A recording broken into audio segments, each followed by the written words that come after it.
निगम ने की पूजा भी तुमको भगवान बना देगी। कैसे समझाऊं? तत्व को समझने के लिए विवस्त्रता के पास, दृष्टांत के पास भी जाया करो। संजय, वे छोटे छोटे मुनि धन्य है, ये छोटे छोटे ब्रह्मचारी धन्य है।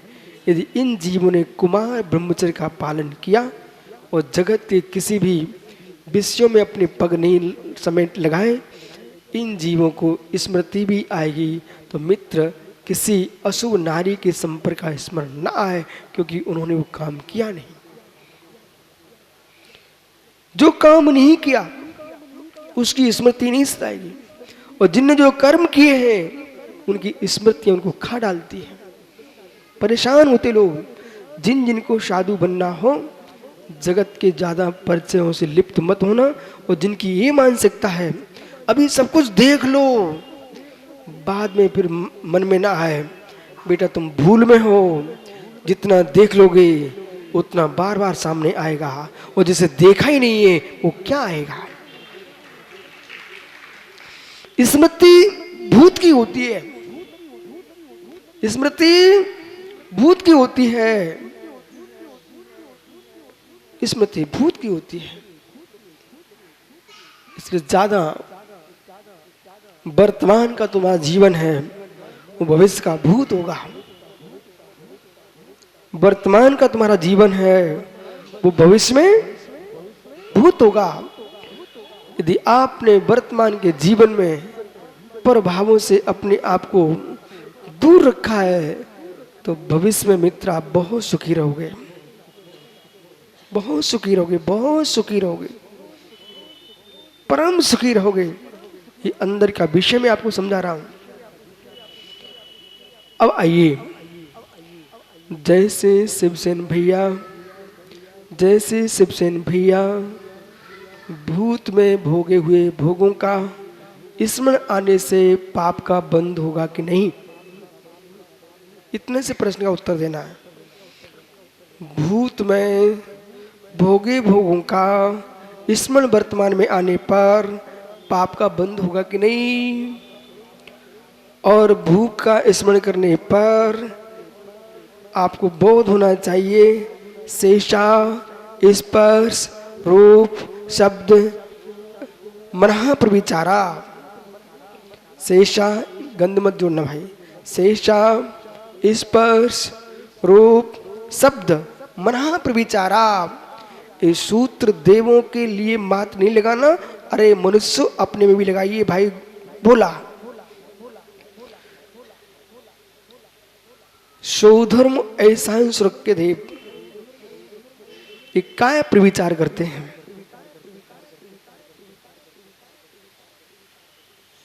सनत कुमार महेंद्र ये रूप अवलोकन करते हैं। क्रम से ऊपर ऊपर के देव अपनी देवांगनाओं के रूप को देख करके, देवांगनाओं के शब्द सुन करके, देवांगनाओं का स्पर्श करके और देवांगनाओं का मन में याद करने मात्र से काम वासनाओं की पूर्ति कर लेते हैं। हे जीव, हे जीव, जो देव मानसिक मिथुन का सेवन कर रहा है उसे वो ही संतुष्टि होती है जो देव शरीर का कायिक मिथुन का सेवन करके संतुष्ट होते हैं। विषय पकड़ना ध्यान से। ये तत्व सूत्र जी में भगवद उमा स्वामी महाराज ने लिखा है, राकेश भैया विषय को कैसे आप स्वादिष्ट बना सकते हो। लगा लीजिए यहां पर भंग। ज्ञानी, ज्ञानी तुम अपने आप में, दुनिया में लोग तुम्हारे मन को नहीं देख पा रहे हैं। जगत की दृष्टि में तुम ब्रह्मचारी हो सकते भोला भाई, पर अपने चित्त से पूछ लीजिए वो ब्रह्मचारी कितने दिन तक रहता है। जब तुम्हारा चित्त स्वीकार कर लेगा तो अपने आप को ब्रह्मचारी स्वीकार कर लेना। इसलिए लोक की प्रशंसा को, लोक की ख्याति को अपनी ख्याति मत मानिए। ये ऐशा कीर्ति नाम कर्म, कर्म की प्रकृति का उदय है। न कि तुम्हारा स्वभाव का आनंद है। कम से कम जीवन में सत्य कहना सीख लो और सत्य सुनना सीख लो। बोला लोग कहने की ताकत नहीं रखते बेटा। भाव विरदोद विरदो देव विरसन होई सुगई बिसे रमन लोलो धरियब्बो तैण मन हथी। भाव वृत्ति ही वृत्ति है, भाव वृत्ति ही वृत्ति है। द्रव्यवतियों की कभी सुगति नहीं होगी। अब मेरे से मिलने मत आना, जो कह रहा हूं आगम बोल रहा है। भाव विरदोद विरदो, जो भाव वृत्ति है मात्र वे ही मोक्ष जाएंगे, उनका ही कल्याण होगा। दब विरदो न सुगई हुदी, द्रव्यवती की सुगति नहीं होगी।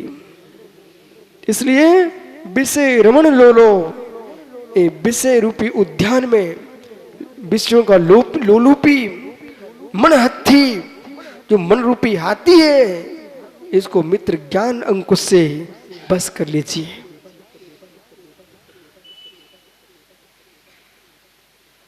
जितने भोला डीक मारते ना दूसरे की आलोचना में, दूसरे की अवहेलना में, परगण की हंसी करने में, उनको एक गाथा पढ़ना चाहिए। अपने मन से पूछ लो बेटा तुम कितने गहरे पानी में हो। विषय रमन लोलो धरियब्बो तैण मन हत्थी। हे जीव, हे जीव मानसिक मिथुन में तल्लीन है। ईशा कीर्ति कर्म के उदय से लोक में तुम अच्छे बन के जी सकते हो, लेकिन भावों से तुम अच्छे हो ये नियत नहीं है। फलदान अनुभाग बंद, चक्रेश भैया मित्र देख अब इधर, अनुभाग बंद बेटा कौन सा होगा? अनुभाग बंद जो जीव भावों से कभी व्रतों का पालन कर ही नहीं रहा है, ऐसे जीव का विपाक क्या होगा? नियम से अशुभ होगा। पर बड़ा ईमानदार है जिनशासन कर्म सिद्धांत। जितने तुम शरीर के चमकती साधना दिखा रहे थे, तुम मयूर बन सकते हो, इंद्रगोप बन सकते हो, इंद्रगोप बन सकते हो,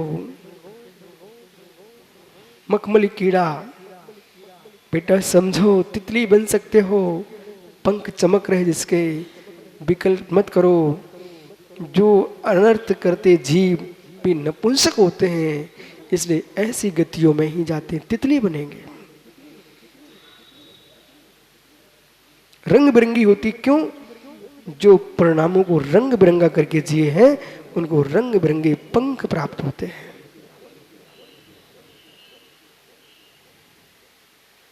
मत मेरे से प्रश्न करना इस बात का, आगमों को उठा के निहार लो, पढ़ो भगवती आराधना,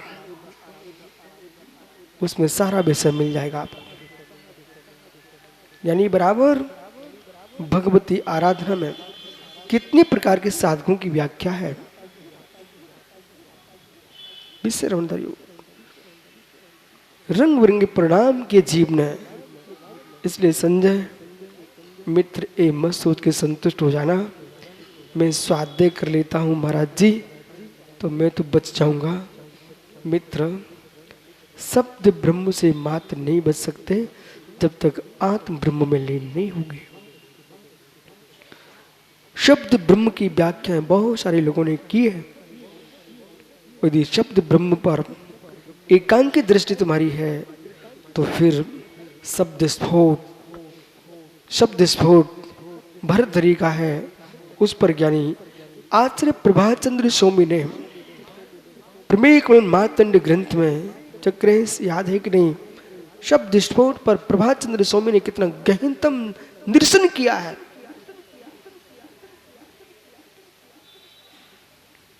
बाहर के ग्रंथों के अध्ययन के साथ आपको जिनागम के रहस्यमय ग्रंथों का अध्ययन करना चाहिए। बहुत गहनतम अध्ययन करना पड़ेगा। शीघ्र प्रभावित मत होना, क्योंकि आपको बाहर की वस्तु सत्य दिखती है, पर सत्य दिखती है वो सत्य हो, ये नियम नहीं है। अहिंसा की व्याख्याएं भी लोगों की प्रवीण हसन सही से दिखती हैं, पर गहरे में जाओगे उनकी पूरी व्याख्या उनकी झूठी होती है।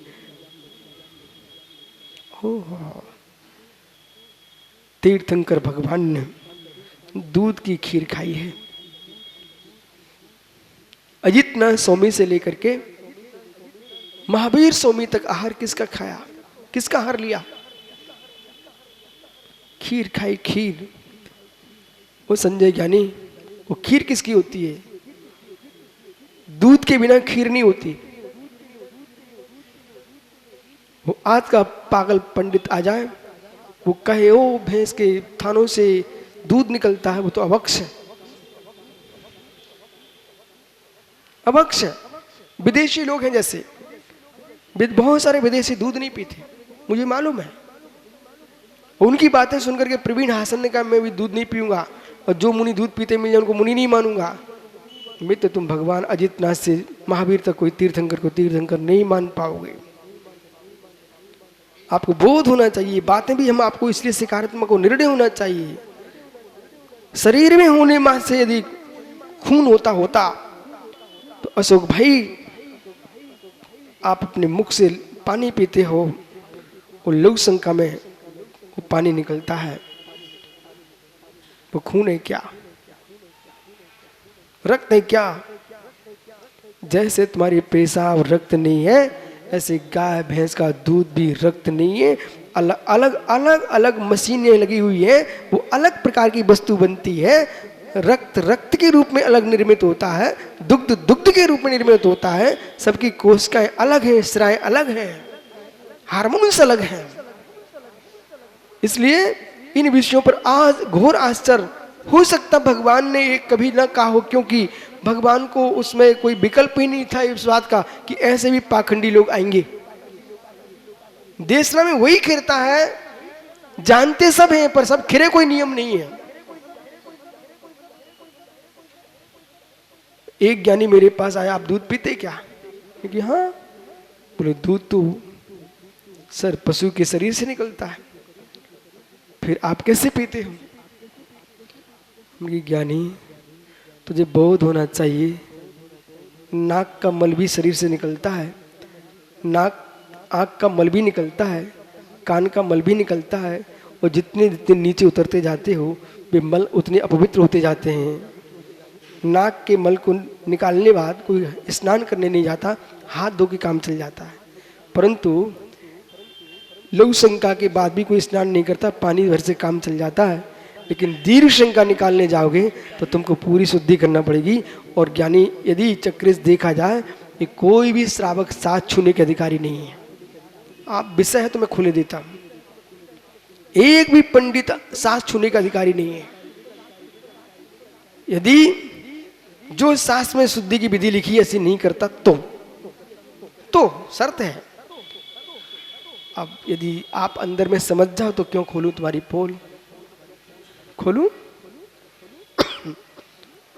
मित्र पंकज भैया, जब तुम शुद्धि को जाते हो दीर्घ शंका के लिए, तो आप घर में आकर के पाउडर से हाथ धो रहे हो।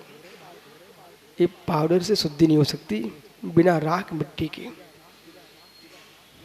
अगला प्रश्न, 7 बार हाथ धोना चाहिए। आगे और चलिए, आपने मात्र मिट्टी से हाथ धोए हैं, गुई स्थान पर भी मिट्टी लगा के धोना चाहिए था, तब तुम्हारी शुद्धि कहलाएगी। अन्यथा उसी पर तुमने कपड़े पहन लिए हैं तो स्वान जैसी प्रवृत्ति है, शुद्धि कहाँ हुई? बोलो राकेश भाई कुछ, ये आगम सही बोल रहा कि नहीं? हिंदी में बोलना पूरा।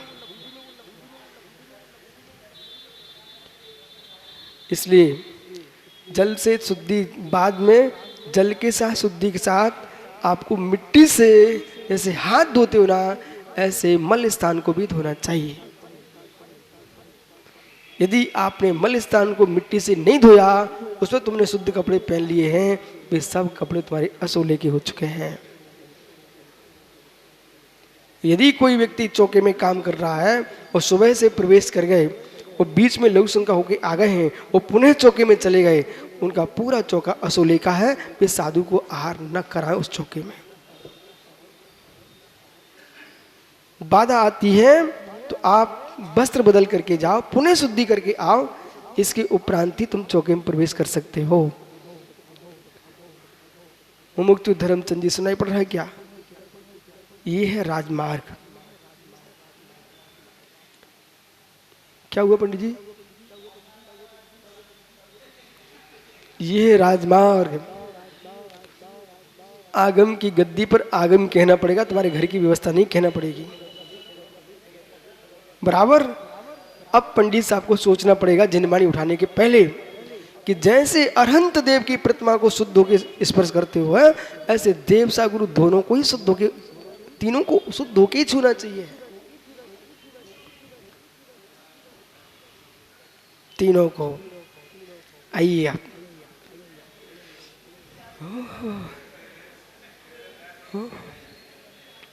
ये है वस्तु व्यवस्था।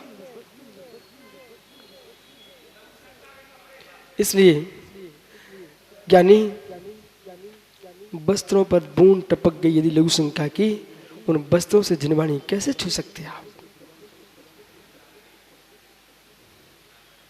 आइए, मेरा काम है भूतार्थ का बोध देना, आपका काम है भूतार्थ का पालन करना। आइए आगे चलते हैं। कहां पहुंच गए तुम राज संजय? इसलिए मुमुक्षु संजय ज्ञानी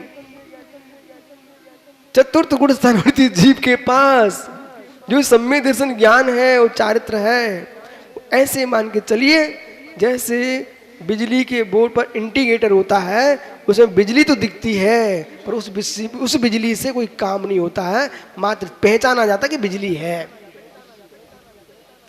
इसी प्रकार से चतुर्थ गुण स्थानवर्ती जीव के पास जो सम्यक्त है, जो ज्ञान है, वो सम्यक्त चरण है, ये मात्र उपचार से मोक्ष मार्गी की पहचान है। पर वास्तव में मोक्ष मार्गी जो है यथार्थ में, पंडित टोडरमल जी साहब ने लिखा मोक्ष मार्ग प्रकाशक में, कहूं ऐसा नहीं है मैं वो पढ़ता नहीं, मैं वो भी पढ़ता हूं, लेकिन पढ़ता अवश्य हूं, पर तुम जैसे नहीं पढ़ते हैं। पंडित टोडरमल जी साहब ने मोक्ष मार्ग प्रकाशक में लिखा हुआ है, कान खोल के सुनना मुमुक्षु, अवरे सम्य दृष्टि जीव मोक्ष मार्गी होसी, मोक्ष मार्गी होसी, ऐसा लिखा हुआ है। किसमें? ढूंढारी भाषा के गुटका में है। जो उनका मूल भाषा में लिखा गया मोक्ष मार्ग प्रकाशक है, लावन भगत, वो पढ़ना चाहिए। वर्तमान में बहुत कुछ परिवर्तन कर दिया गया है। जैसे आचार्य शांति सागर महाराज जी के ऊपर 4 चक्रवर्ती ग्रंथ लिखा सुमेर चंद्र दिवाकर जी शिवनी ने, वर्तमान के कुछ विद्वानों ने, जो पंडित जी ने लिखा ही नहीं था, वो यहां वहां के विषय जोड़ करके इतना मोटा कर दिया है। 4 चक्रवर्ती को 4 चक्रवर्ती शुद्ध नहीं रहने दिया।